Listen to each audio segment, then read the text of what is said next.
আজকের খুতবার বিষয়বস্তু হচ্ছে সুন্নত এবং মুস্তাহাবের গুরুত্ব। সম্মানিত হাজিরিন, আল্লাহ তাআলা আমাদেরকে মুসলমান হওয়ার হুকুম দিয়েছেন। আল্লাহ তাআলা আমাদেরকে মুসলমান হওয়ার হুকুম দিয়েছেন। নামে মাত্র মুসলমান হওয়ার হুকুম নয়, বরং খাঁটি মুসলমান এবং পূর্ণাঙ্গ মুসলমান হওয়ার হুকুম দিয়েছেন। যদি কেউ শুধু নামে মুসলমান হয়, মুসলমানি কাজ কিছু না করে, সে হলো নামে মুসলমান, খাঁটি মুসলমান নয়। এরকম মুসলমান হওয়ার হুকুম আল্লাহ পাক রব্বুল আলামিন দেননি। কেউ যদি শুধু নামে মুসলমান নয়, বরং কাজেও কিছু কিছু করে কিন্তু পুরাপুরি করে না, সে হলো অপূর্ণাঙ্গ মুসলমান। এরকম মুসলমান হওয়ার আল্লাহ রাব্বুল আলামিন হুকুম দেননি। আল্লাহ তাআলা হুকুম দিয়েছেন, হে মুসলমান, তোমরা পূর্ণাঙ্গ মুসলমান হয়ে যাও। এই প্রসঙ্গে কোরআনে কারীমে হুকুম দিয়েছেন। হুকুম দিয়ে আল্লাহ পাক রব্বুল আলামিন বলেন, ইয়া আইয়ুহাল্লাযীনা আমানু দুখুলু ফিস-সিলমি কাফা। ইয়া আইয়ুহাল্লাযীনা আমানু দুখুলু ফিস-সিলমি কাফা। হে মুমিনরা, তোমরা পুরাপুরি ইসলামের ভিতরে প্রবেশ করো। পুরাপুরি ইসলামের ভিতরে প্রবেশ করো, পুরা মুসলমান হয়ে যাও, পূর্ণাঙ্গ মুসলমান হয়ে যাও।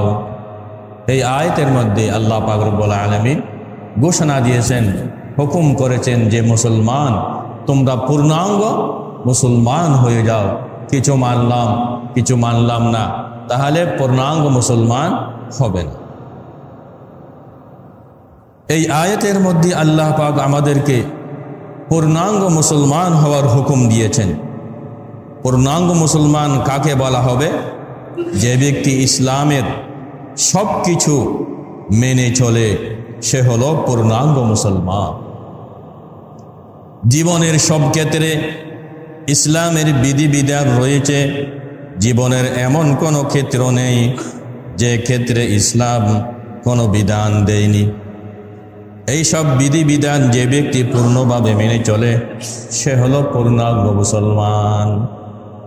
কোরআনে কারীমের বহু আয়াতে এই কথা স্পষ্ট করে বলে দেওয়া হয়েছে যে আল্লাহ তাআলা সব কিছুর জন্যে বিধিবিধান দিয়েছেন। এক আয়াতে আল্লাহ পাক রব্বুল আলামিন বলেন, মা ফাররাতনা ফিল কিতাবি মিন শাই। আমি কিতাবে কোনো কিছু বলতে ছেড়ে দেইনি, সব কিছু কিতাবের মধ্যে আমি অবতীর্ণ করেছি। মানুষের জীবন কিভাবে চালাতে হবে, কিভাবে চললে সে জান্নাতি হবে, কিভাবে চললে সে জাহান্নামী হবে, আমি সব কিছুই কোরআনের মধ্যে আমি বলে দিয়েছি। এই আয়াত থেকেও বোঝা যায় জীবনের এমন কোনো ক্ষেত্র নেই যেখানে কোনো না কোনো বিধান অনুপস্থিত। সবটার ক্ষেত্রে বিধান আছে।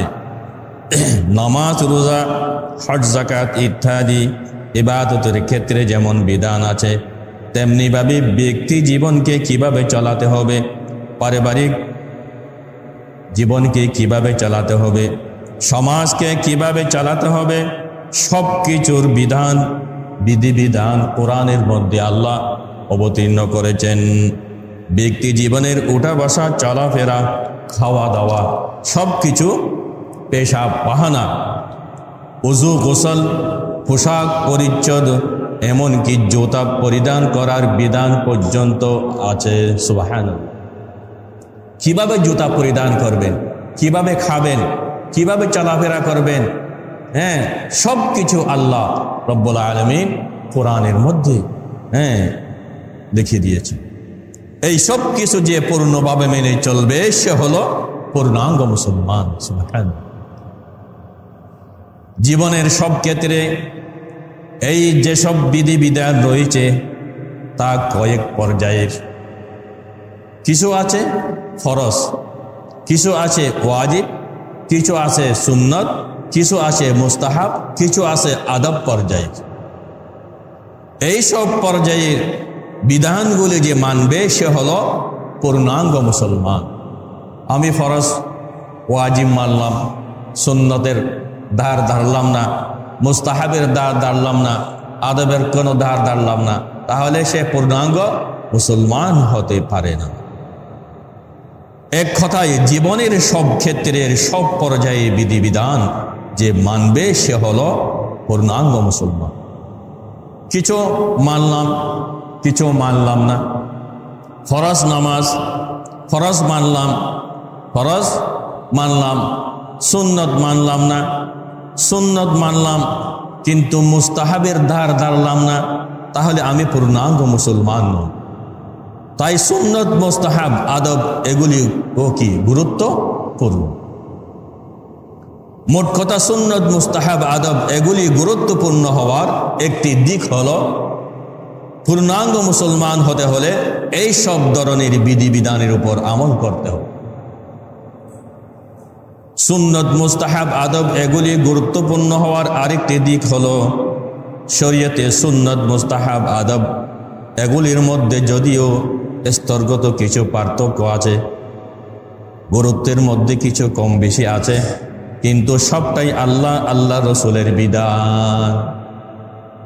ফরজ ওয়াজিবগুলি যেমন আল্লাহ রসুলের পক্ষ থেকে এসেছে, সুন্নত, মুস্তাহাব, আদব এগুলিও আল্লাহ রসুলের পক্ষ থেকে এসেছে, অন্য কোনো মানুষের পক্ষ থেকে আসেনি। এই হিসাবে কোনোটাই গুরুত্বহীন নয়, কোনোটাই তুচ্ছ করার নয়, কোনোটাই ক্ষুদ্র জানার নয়। অতএব একথা মনে করা ঠিক নয় যে শুধু ফরজ পড়লেই সারে সুন্নত নাই বা পড়লাম, কিংবা মুস্তাহাব তো আর ফরজ ওয়াজিবের মতো গুরুত্বপূর্ণ নয়। না করলেও গুনাহ তো নেই, নাই করলাম, না করলে কি গুনাহ নেই, না করলাম। হ্যাঁ, এইরূপ মনে করা ঠিক নয়। এজন্য যে এতে সুন্নত, মুস্তাহাবের প্রতি তুচ্ছ মনোভাবকে স্থান দেওয়া হয়, যারা এইভাবে মনে করে তারা সুন্নত, মুস্তাহাবকে অবজ্ঞা করা, হালকা করা। শরীয়তের কোনো বিধানের প্রতি তুচ্ছতার মনোভাব রাখা যাবে না, চাই সেটা যে পর্যায়ে হোক না কেন। সবটাই তো আল্লাহ তাআলার রসুলের বিধান, এই হিসাবে সবটাই কি গুরুত্বপূর্ণ। শুধু ফরজটা পড়লে চলে গেলাম, হ্যাঁ, সুন্নত পড়লাম না, মুস্তাহাবের কোনো ধার ধারলাম না, এই কথা, এই মনোভাব নিয়ে জীবন চলাচল করা যাবে না। সুন্নত, মুস্তাহাব, আদব এগুলো গুরুত্বপূর্ণ হওয়ার আরেকটি দিক হলো ফরজকে রক্ষার স্বার্থে সুন্নতকে দেওয়া হয়েছে। ফরজকে রক্ষার স্বার্থে সুন্নতকে দেওয়া হয়েছে, সুন্নতকে রক্ষার স্বার্থে মুস্তাহাব, আদব দেওয়া হয়েছে, মুস্তাহাবকে রক্ষার স্বার্থে আদব দেওয়া হয়েছে। সুন্নত, মুস্তাহাব ও আদব রক্ষা না হলে শেষ পর্যন্ত ফরজ ওয়াজিব ও রক্ষা পাওয়া যাবে। যেমন একটি উদাহরণ দিয়ে আপনাদের খেদমতে বলি। বিল্ডিং বানাতে, আপনি যদি বিল্ডিং বানাতে চান, তাহলে বিল্ডিং বানাতে গেলে অনেকগুলো জিনিস লাগে। অনেকগুলো কি জিনিস লাগে? ইট লাগে, হ্যাঁ, সিমেন্ট লাগে, বালু লাগে, রড লাগে, খোয়া লাগে ইত্যাদি। এই সবগুলো জিনিস দিয়ে একটা বিল্ডিং তৈরি হয়। এই সবগুলো জিনিস দিয়ে কি একটা বিল্ডিং তৈরি হয়। এগুলো না হলে বিল্ডিংই হবে না। মনে করেন এগুলো হলো ফরজের সমতুল্য। এগুলো কি ফরজের সমতুল্য। এছাড়া আরো কিছু কাজ আছে যা না হলেও বিল্ডিং হয়ে যায়, কিন্তু না করলে বিল্ডিং ভালো থাকে না। যেমন বিল্ডিংয়ের মধ্যে প্লাস্টার করা, যদি কেউ প্লাস্টার নাও করে তবু বিল্ডিং হয়ে যায়, কিন্তু প্লাস্টার না করলে বিল্ডিং ভালো থাকে না। বিল্ডিং ভালো থাকবে না, ভালো থাকে না, শেষ পর্যন্ত বিল্ডিং নষ্ট হয়ে যায়। মনে করুন এই প্লাস্টার করা হলো সুন্নত পর্যায়ের, সুবহানাল্লাহ, এই প্লাস্টার করা হলো কি সুন্নত পর্যায়ের। আপনি বিল্ডিংটা করলেন, প্লাস্টার করলেন না, তার বিল্ডিং সুন্দর দেখা যাবে না। শুধু ফরজটা পড়লেন চলে গেলেন, সুন্নত পড়লেন না, তাহলে আপনার নামাজ সুন্দর হবে না। তাহলে প্লাস্টার করাটা হচ্ছে সুন্নত পর্যায়ের। এই প্লাস্টারও ভালো থাকবে না যদি এর উপর রং লাগানো না হয়। মনে করুন এই রং লাগানো হলো মুস্তাহাব পর্যায়ের। আপনি যে প্লাস্টার করার পর যদি আপনি রং লাগান তাহলে সুন্দর লাগবে, হ্যাঁ। যদি রং না লাগান প্লাস্টার কি হয়ে যাবে, নষ্ট হয়ে যাবে। এই রংটাও ভালো থাকবে না, এই রংটাও কি ভালো থাকবে না যদি জাড়া মোছা করা না হয়। সপ্তাহে 2-4 দিন পরে কি করতে হয়, ঝাড়ু দিতে হয়, মুছতে হয়। মনে করুন এই রড সিমেন্ট ইত্যাদি বিল্ডিংয়ের জরুরি জিনিসের মতো গুরুত্বপূর্ণ নয়, কিন্তু এগুলো না করলে শেষ পর্যন্ত ওই জরুরি জিনিসগুলো কি রক্ষা পায় না। আপনি বিল্ডিং করেছেন, দীর্ঘদিন পর্যন্ত ফেলে রেখেছেন, প্লাস্টার করেননি, তাহলে আস্তে আস্তে বিল্ডিং আস্তে আস্তে কি হয়ে যাবে, নষ্ট হয়ে যাবে। তাহলে এই সমস্তগুলো যদি আপনি করেন তাহলে আপনার ইত্যাদি বিল্ডিং কি সবকিছু সুন্দর থাকবে। কিন্তু এরপরে জাড়া মোছা না করলে, জাড়া মোছা যদি না করেন ধীরে ধীরে রং নষ্ট হয়ে যায়, রং না করলে ধীরে ধীরে প্লাস্টার নষ্ট হয়ে যায়, প্লাস্টার না করলে ধীরে ধীরে বিল্ডিংও কি নষ্ট হয়ে যায়। অতএব এই উদাহরণ থেকে বোঝা গেল যে দেখা গেল সুন্নত মুস্তাহাব আদব পর্যায়ের জিনিসগুলিও এই অর্থে জরুরি। এগুলি না করলে শেষ পর্যন্ত ফরজ ওয়াজিব পর্যায়ে জিনিসগুলো কি রক্ষা পায় না। বিল্ডিংয়ের উদাহরণ থেকে বিষয়টা খুব সুন্দরভাবে আমরা বুঝতে পেরেছি। এক হাদিসে ইসলামে আমলগুলোকেও এই বিল্ডিংয়ের একসঙ্গে উদাহরণ দেওয়া হয়েছে। নবী করিম সাল্লাল্লাহু আলাইহি ওয়াসাল্লাম ইরশাদ করেন, বুনিয়াল ইসলামু আলা খামসিন শাহাদাতি আল্লা ইলাহা ইল্লাল্লাহ ওয়া ইকামিস সালাহ ওয়া ইতাইজ যাকাত ওয়াল হজ্জ ওয়া সাওমি রমাদান। ইসলামের ঘরটাকে দাঁড় করানো হয়েছে 5টা জিনিসের উপর। 5টা জিনিসের উপর ইসলামের ঘরটাকে কি দাঁড় করানো হয়েছে। একটা হচ্ছে ঈমান, দ্বিতীয় হচ্ছে নামাজ, তৃতীয় হচ্ছে রোজা, চতুর্থ হজ, পঞ্চম হচ্ছে কি যাকাত। এখানে ইসলামটাকে একটা ঘরের সঙ্গে তুলনা দেওয়া হয়েছে। তখন বিল্ডিং ছিল না, তাঁবু ছিল, হ্যাঁ। তখন তাঁবু ঘরের ব্যাপক প্রচলন ছিল, তাই তাঁবুর সঙ্গে তুলনা করে বোঝানো হয়েছে তাঁবু বানাতে গেলে 5টা খুঁটি লাগে। কি লাগে? 5টা খুঁটি লাগে। 4 কোণায় 4টা ছোট্ট ছোট কি খুঁটি, আর মাঝখানে তাঁবুকে উঁচু করে রাখার জন্যে লম্বা একটা খুঁটি। তাহলে কটা হলো? 5টা। এই তাঁবুর সঙ্গে উদাহরণ দিয়ে বোঝানো হয়েছে এই 5টি খুঁটি যেমন তাঁবুর জন্য মৌলিক, ইসলামেরও এরকম 5টা মৌলিক বিষয় রয়েছে। এর ভিতরে ইমানের অবস্থা হলো ওই মাঝখানের খুঁটির মতো। বাস্কারের খুঁটির মতো ওই ঈমানকে দেওয়া হয়েছে। আর নামাজ, রোজা, হজ, যাকাত এই চারটা হলো চার কোণার খুঁটির মতো।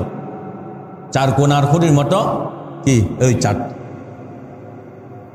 তাঁবুর মাঝখানে খুঁটি যদি না থাকে, মাঝখানের খুঁটি যদি কি না থাকে, তাহলে চার কোণার চারটা খুঁটি থাকলেও সেই তাঁবুর নিচে কেউ বাস করতে পারবে না।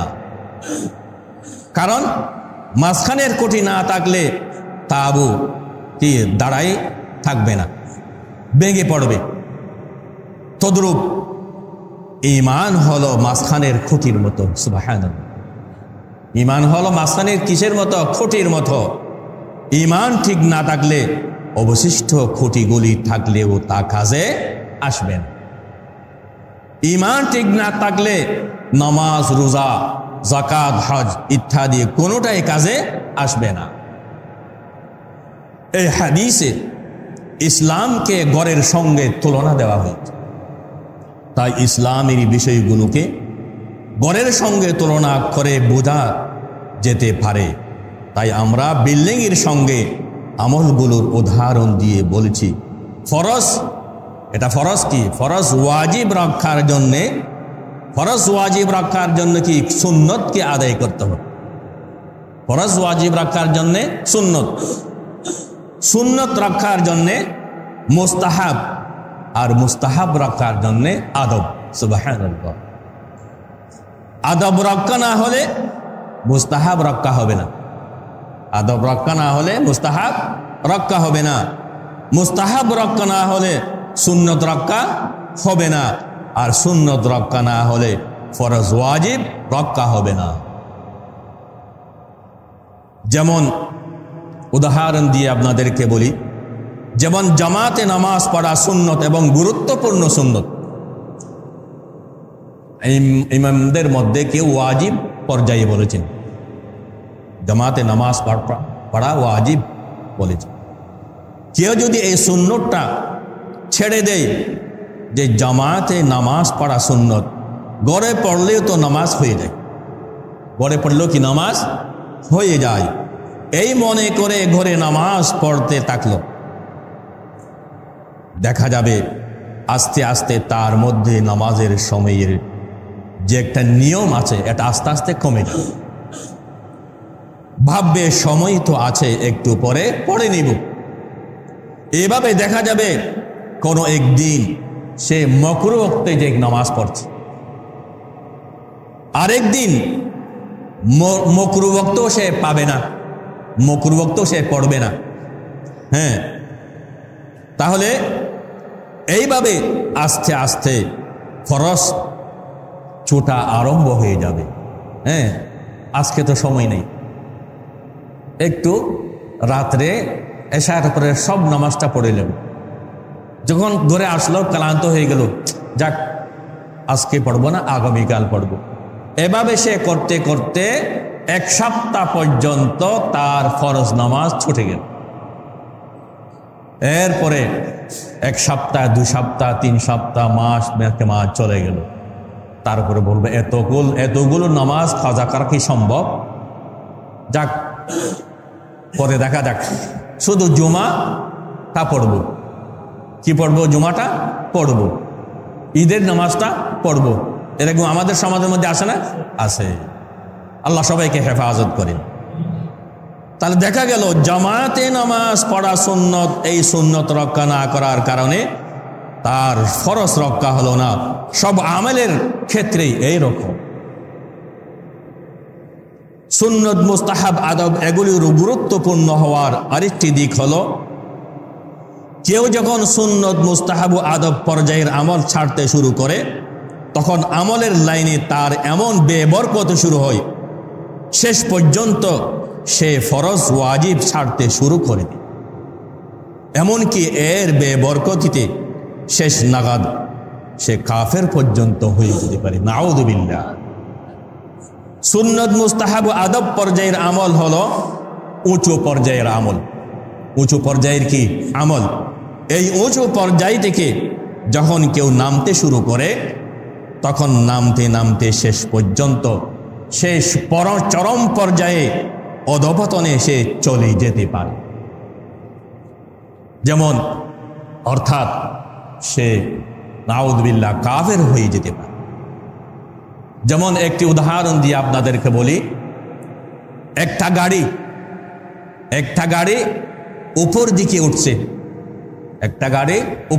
উঠছে, যখন কোনো গাড়ি উপর দিকে ওঠা কি করে আরম্ভ করে শুরু করে, তখন নিয়ম হলো তার গতি আর কমতে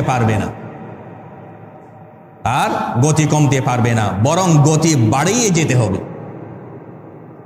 যদি গতি একবার কমে যায় তাহলে গাড়ি নিচের দিকে অর্থাৎ পিছন দিকে যাওয়া আরম্ভ করবে, পিছন দিকে যাওয়া কি শুরু করবে। আর একবার নিচের দিকে যাওয়া শুরু হলে তখন গাড়িকে আর উপর দিকে উঠানো অনেক কঠিন হয়ে দাঁড়াবে। নিচের দিকে যাওয়া শুরু করলে আর উপর দিকে উঠতে চাইবে না, বরং পিছন দিকে এসে যেতে থাকবে। এভাবে পিছন দিকে যেতে যেতে সে একেবারে খাদে পড়ে ধ্বংস হয়ে যাবে। এরকম হয় না? সে আস্তে আস্তে উঠতে উপরে, বান্দরবন, ফটিকছড়ি বিভিন্ন জায়গায় আছে উঁচা গাড়ি, উঠতে হঠাৎ করে সে নিচের দিকে তার গতি নিচের দিকে চলে আসে, তাহলে আস্তে আস্তে আর উপর দিকে আর কি চলতে পারে না, একদম নিচের দিকে এসে একদম ধ্বংস হয়ে যায়। ঠিক এরকম মানুষ যখন সুন্নত মুস্তাহাব ছেড়ে দেওয়া শুরু করে তার অধপতন শুরু হয়ে যায়, তার ফরজ ওয়াজিব ছুটতে শুরু করে, এমনকি শেষ পর্যন্ত তার ঈমানও নষ্ট হয়ে যেতে পারে, সে ধ্বংস হয়ে যেতে পারে। আল্লাহ সবাইকে হেফাজত করে। সুন্নত মুস্তাহাব আদব এগুলোর গুরুত্বপূর্ণ হওয়ার আরেকটি দিক হলো, বিশেষভাবে সুন্নত সম্পর্কে হাদিসে এসেছে, সুন্নতের সাথে মুহাব্বত কায়েম হলে রাসূল সাল্লাল্লাহু আলাইহি ওয়াসাল্লামের সাথে মুহাব্বত কায়েম হয়ে যায়। সুবহানাল্লাহ। আর রাসূল সাল্লাল্লাহু আলাইহি ওয়াসাল্লামের সাথে মুহাব্বত কায়েম হলে জান্নাতে রাসূল সাল্লাল্লাহু আলাইহি ওয়াসাল্লামের সান্নিধ্য লাভ করা যাবে। সুবহানাল্লাহ। এক হাদিসে রাসূল সাল্লাল্লাহু আলাইহি ওয়াসাল্লাম ইরশাদ করেন, মান আহাব্বা সুন্নতি ফাকাদ আহাব্বানি ওয়া মান আহাব্বানি কানা মাই ফিল জান্নাহ। যে আমার সুন্নতকে ভালোবাসলো সে তো আমাকেই ভালোবাসলো, যে আমার সুন্নতকে ভালোবাসলো সে আমাকে ভালোবাসলো, আর যে আমাকে ভালোবাসলো সে জান্নাতে আমার সান্নিধ্য লাভ করবে। সুবহানাল্লাহ। সুন্নতের উপর আমল করতে থাকলে আস্তে আস্তে সুন্নতের সাথে মহাব্বত পয়দা হয়ে যাবে। আপনি যদি সুন্নত পড়েন, আস্তে আস্তে যদি অভ্যাস করেন, মনে করেন আপনি মাগরিবের নামাজের সুন্নাত আছে 2 রাকাত সুন্নতে মুআক্কাদা, আপনি যদি আওয়াবিন নামাজ 2 রাকাত করে 6 রাকাত আওয়াবির নামাজ যদি আপনি আরম্ভ করেন, আপনি যদি ঢোকার 5টি সুন্নত আপনি যদি অভ্যাস করে প্রত্যেক দিন মসজিদে 5টি সুন্নত আদায় করে যদি মসজিদ ঢুকেন, আপনার সেই সুন্নত আর ছাড়বেন। কাজগুলো বিসমিল্লাহ দিয়ে শুরু করা, কি করা? বিসমিল্লাহ দিয়ে শুরু করা।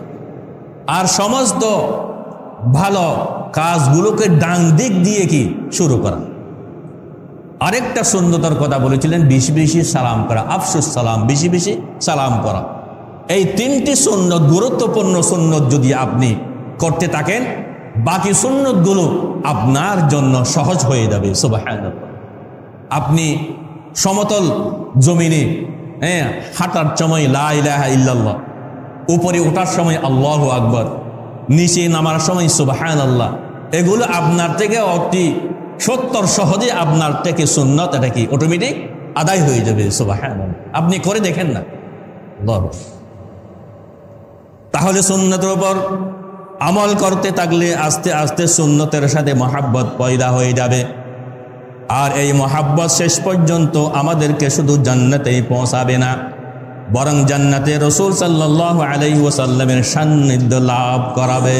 সুবহানাল্লাহ। এই দৃষ্টিভঙ্গিতে সুন্নতের উপর আমল করা অনেক গুরুত্বপূর্ণ বিষয়। তাই সুন্নতের উপর মজবুতির সাথে আমল করা যায়। সুন্নত, মুস্তাহাব, আদব এগুলো গুরুত্বপূর্ণ হওয়ার আরেকটি দিক হলো, হাদিসে এসেছে কিয়ামতের দিন যখন কারো ফরজ ওয়াজিবের হিসাবে ঘাটতি থাকবে, ফরজের ওয়াজিবের কি ঘাটতি থাকবে, ফরজ ওয়াজিবের খনায় খনায় পুঙ্খানু পুঙ্খানু হিসাব দিতে হবে। যদি আপনার ঘাটতি থাকে, তখন আল্লাহ বলবেন ফেরেশতারা দেখো তার কোনো নফল আছে কিনা দেখো। যদি তার নফল ইবাদত যদি থাকে, তাহলে সেই নফল দ্বারা ফরজ ওয়াজিবের ঘাটতি পূরণ করা হবে। সুবহানাল্লাহ। তাহলে সুন্নতের দরকার আছে কি নাই? আছে। আমাদের অনেক ভাই মুসল্লিয়ানে কেরাম দেখা যায় শুধু নামাজ, কিছু লোক আছে যখন নামাজ দাঁড়ায়, নামাজের জুমার নামাজ যখন দাঁড়ায় তখন আসে, আর কিছু আছে যখন খুতবা শুরু হয়, আর কিছু আছে এইভাবে।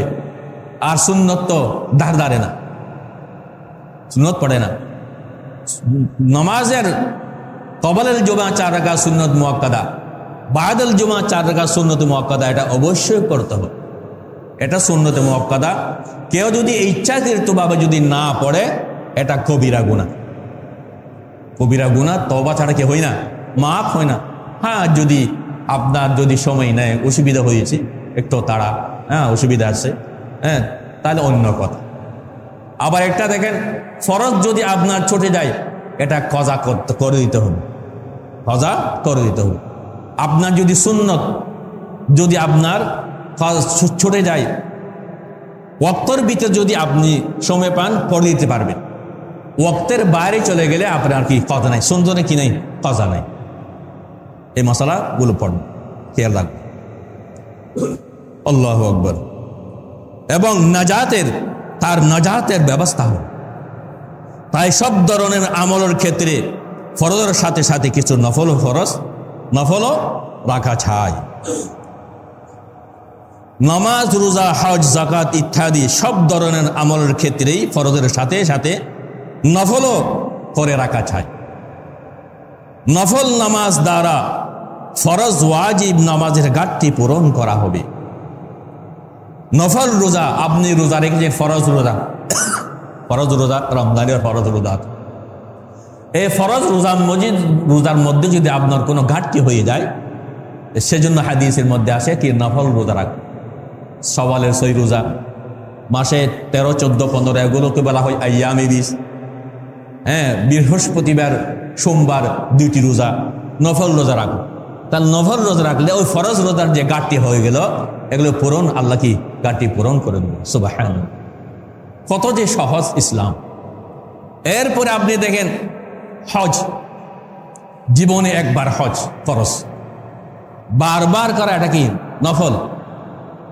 হজের মধ্যে যদি আপনার কোনো ফরজের ত্রুটি হয়ে যায়, সেজন্য আপনি নফল হজ করেন, উমরা করেন। তার উমরা করলে আপনার কি হয়ে যাবে, ফরজের যে ঘাটতি পূরণ হয়ে যাবে। সুবহানাল্লাহ। আল্লাহ আমাদের সবাইকে আমল করার তৌফিক দান করেন, আমিন। যার ফলে নাজাত হয়ে যাবে। দেখা গেল নফল তখন অনেক চেয়ে আমাদের জন্য অনেক গুরুত্বপূর্ণ, আমাদের জন্য ভূমিকা রাখবে। নফল নাজাত হওয়া না হওয়ার মতো গুরুত্বপূর্ণ বিষয়ে ভূমিকা রাখবে। এই হিসাবে নফল ইবাদত তখন ফরজের মতোই গুরুত্বপূর্ণ হয়ে দাঁড়াবে।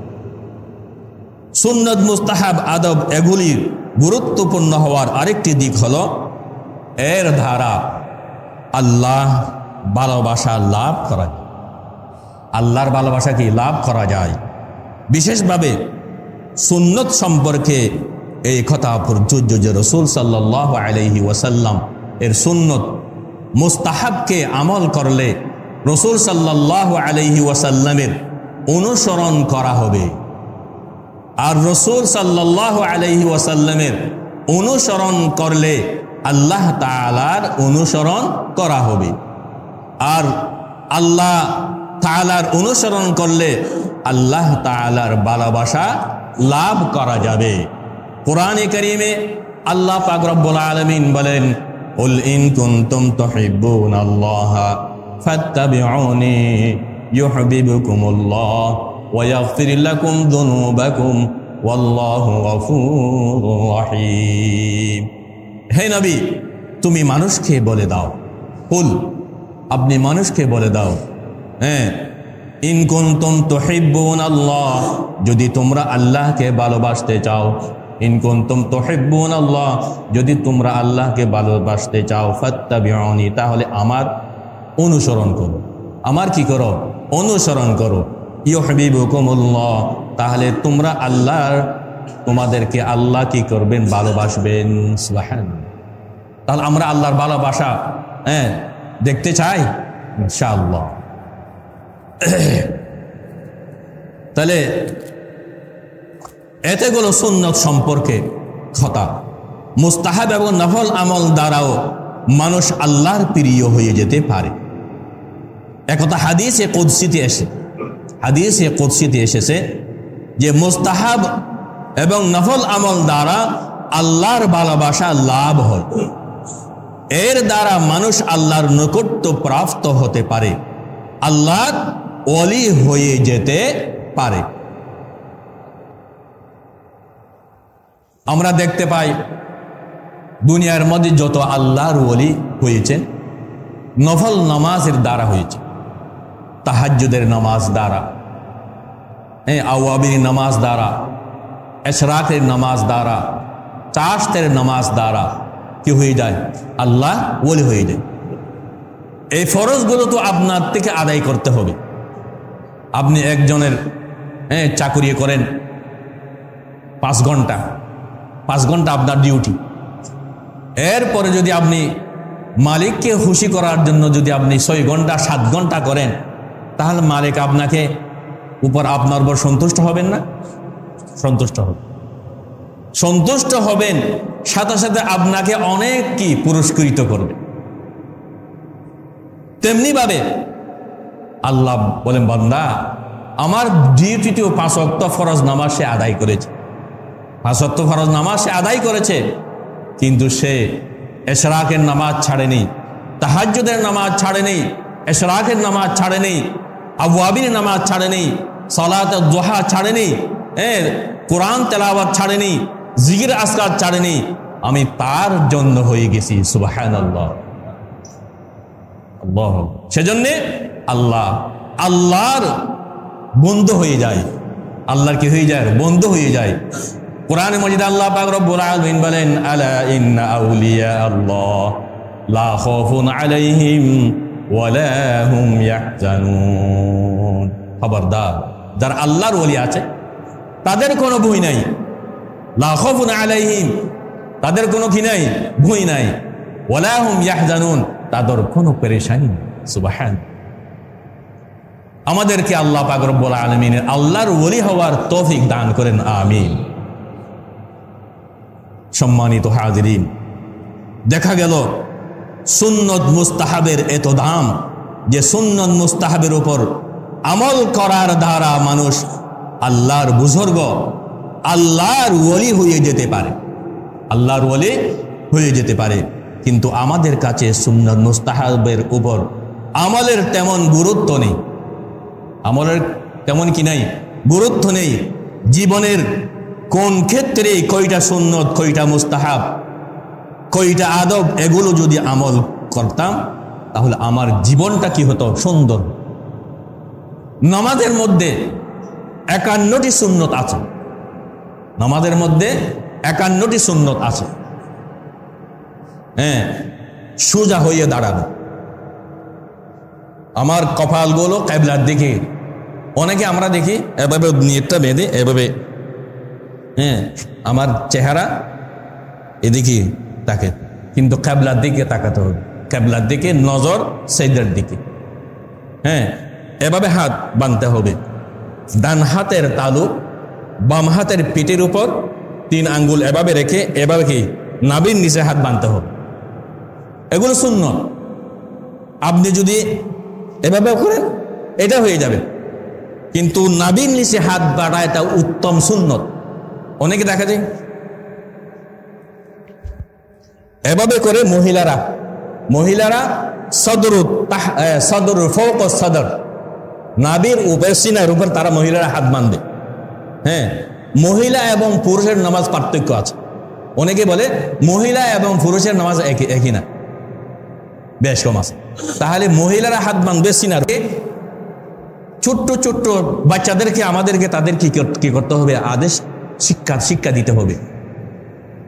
আল্লাহর নবী কখনো কোনো দিন টুপি ছাড়া নামাজ পড়েননি,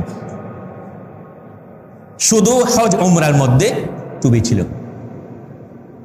তাহলে বুঝতে হবে, হ্যাঁ, ইচ্ছা যদি অবহেলা যদি ভুলে যায় অন্য কথা, ইচ্ছাকৃতভাবে যদি আপনি সুন্নতকে তরক করেন তাহলে শক্ত কি আছে, ওয়াঈদ আছে। আমি গত জুমা বলেছিলাম, একটা সুন্নতকে তরক করার কারণে আল্লাহ নবী বলেন কুল বিয়ামিনিকা, ডান হাতে খাও। সে বলল আমি ডান হাতে খাইতে পারি না।